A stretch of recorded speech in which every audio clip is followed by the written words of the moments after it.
think one of the reasons why we resist this, Barbara, is we say, we really do say, I've got enough problems of my own.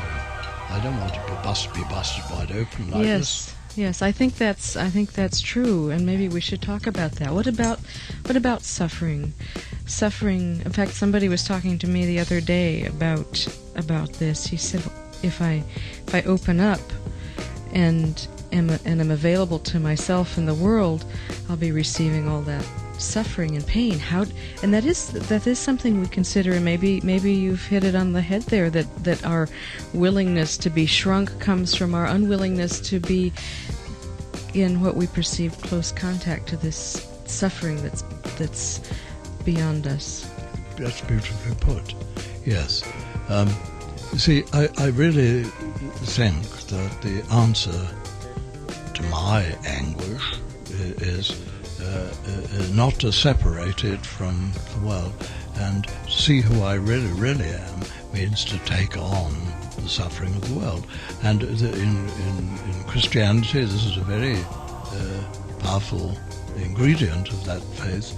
And in Buddhism, wisdom without compassion is a bird with one wing, and compassion, which is feeling other suffering, is essential to wisdom, inseparable from wisdom.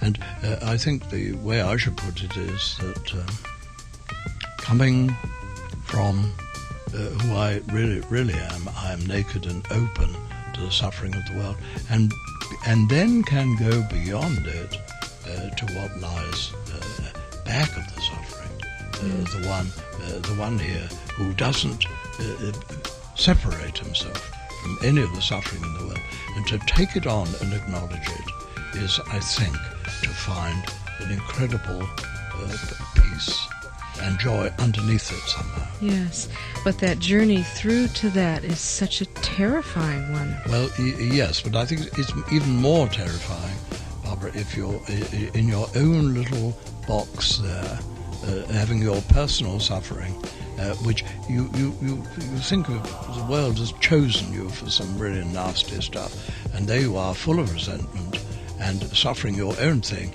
and no way out at all. Yes. And I think the way out is to allow yourself to be invaded by the suffering of others, and then your heart will... You see, I talk about losing your head, you see.